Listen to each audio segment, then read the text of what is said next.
Merhaba, mutfağıma hoş geldiniz. Bugün sizlere özel günlerde yapabileceğiniz ve yapımı da çok kolay beyti kebabı tarifi hazırladım. Hamuru kendimiz hazırlayacağız ve bu yöntemle yaparsanız hiç hazır yufka kullanmanıza gerek kalmayacak. Yoğurmak için 2 su bardağı tepeli olmayacak şekilde un alıyoruz. 1 çay kaşığı tuz ekliyoruz. 1 su bardağından 1 parmak eksik olacak şekilde su ekliyoruz. Ara ara ekleyelim. Orta sertlikte, yumuşağa biraz yakın bir hamur elde ediyoruz.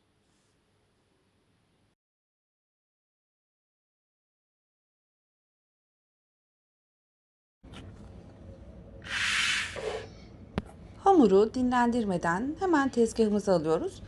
Şöyle elimizde biraz tekrar toparlayıp uzun bir rulo yapıp 6 eşit parçaya bölüyoruz.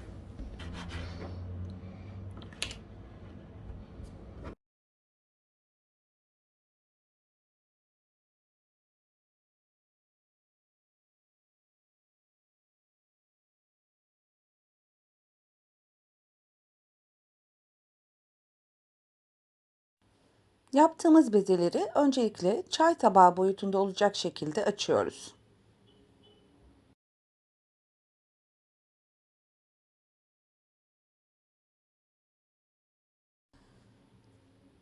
Bezelerin üzerine sürmek için yarım çay bardağı yani 50 mililitre sıvı yağ kullanacağız.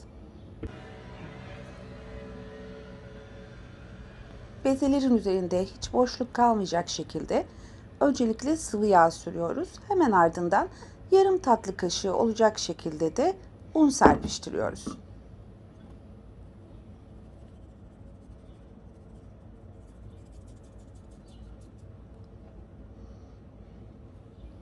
Bu yöntemle hazırladığımız 6 bezenin altısını da üst üste koyuyoruz. Önce sıvı yağ, ardından un serpiştirip üst üste yerleştiriyoruz. En üst kata ne un ne de sıvı yağ sürmüyoruz.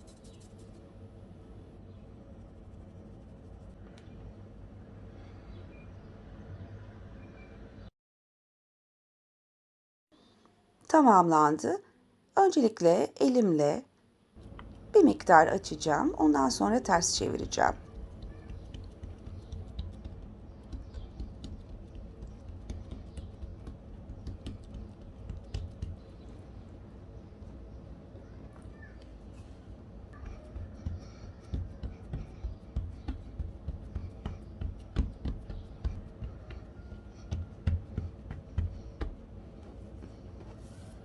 20 santim boyutuna gelene kadar elimle büyüttüm. Ardından oklavayla gözleme tavamın boyutunda olacak şekilde, yani 36 santime yakın olacak şekilde inceltiyorum.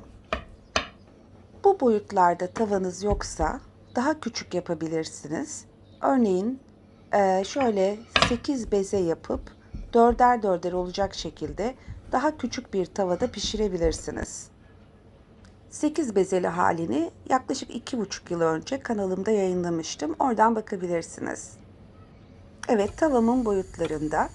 Tavamı iyice ısıttıktan sonra hazırladığım hamuru üzerine yerleştiriyorum ve ortadan birazcık daha kısık olacak şekilde pişirmeye başlıyorum. Her bir yüzünü toplamda 6-7 dakika olacak şekilde dış yüzeyini böyle kızartmadan pişiriyorum. Arada 1-2 defa çeviriyorum, fazla değil. Ve artık soğuması için pizza tahtamın üzerine alıyorum.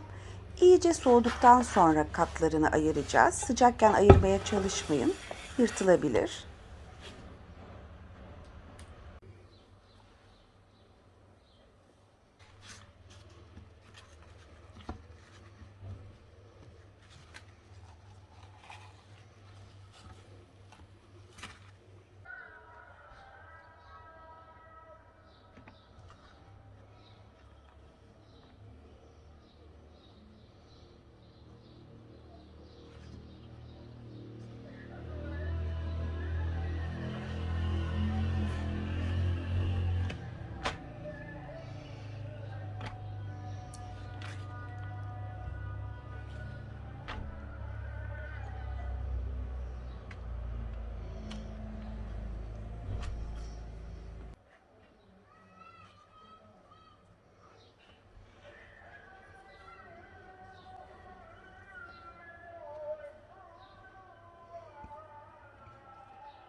Eğer bir kenar açılmıyorsa orayı zorlamayın. Başka bir kenardan aynı yufkayı açmaya çalışın. Evet, üzerini örtüyorum ve iç harcını hazırlamaya başlıyorum.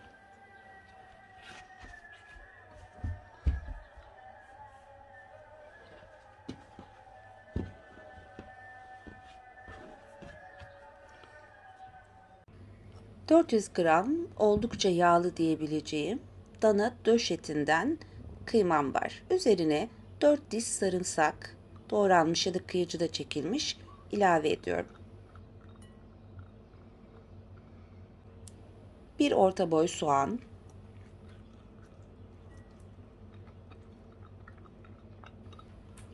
bir adet kapya biber,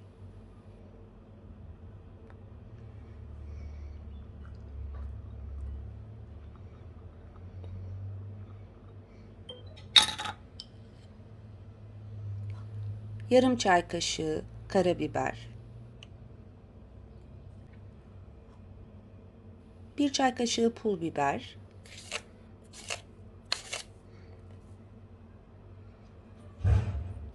ve bir çay kaşığı tuz ekleyip elimle 2-3 dakika yoğuruyorum.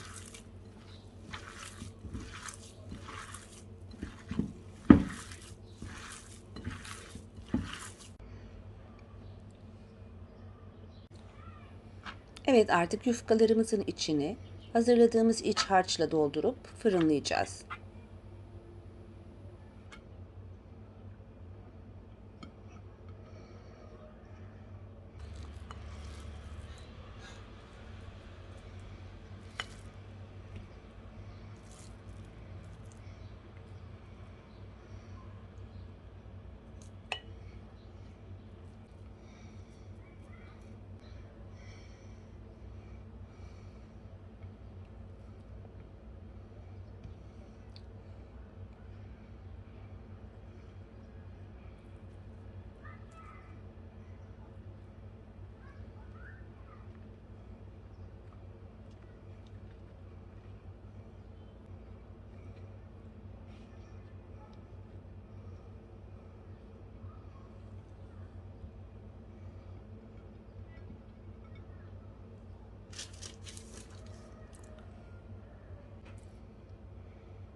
Tepsiye almadan da kesebilirsiniz. Ama ben tepside biraz verev olacak şekilde kesmek istedim. Kalan sıvı yağınızı da bu aşamada üzerine sürebilirsiniz. 200 derecede 25 dakikada kızardığında çıkarıyoruz. Sos kabımıza 1 yemek kaşığı tereyağı ve 4 yemek kaşığı zeytinyağı alıyoruz.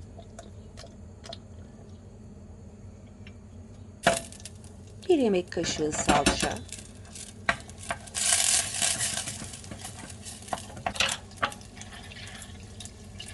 bir adet rendelenmiş domates,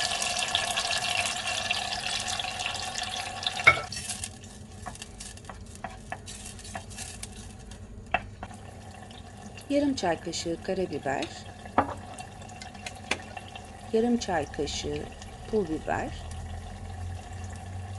ve bir çay kaşığı şeker ekliyoruz. Şeker önemli bir detay sosta.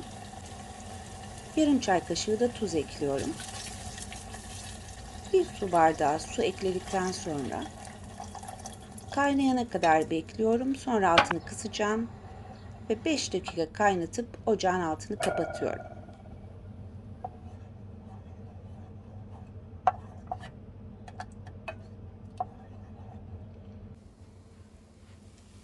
Ve beytilerimiz gördüğünüz gibi pişti. Çok koyu olmasına gerek yok. Dilimlediğimiz için iç harcı pişmez diye endişelenmeyin. Henüz sıcakken servis tabağına alıyorum. Üzerine varsa süzme yoğurt ya da normal yoğurt yerleştirip ortasına biraz maydanoz gezdiriyorum ve ardından hazırlamış olduğum sosu bolca kullanarak servis ediyorum. Yanına közlenmiş domates ve biber de sunabilirsiniz. Hazır fırını kullanmışken iyi olur. Çok lezzetli ve kesinlikle hazır yufkayla yaptıklarınızın çok ötesinde. Toplamda 1-1,5 saatinizi alabilecek bu güzel yemeği eğer denerseniz lütfen birkaç defa püf noktalarını görmek açısından videoyu izleyin ve bana sormak istediğiniz sorular varsa mutlaka yorumlarda sorun. Yeni tariflerde görüşmek üzere inşallah.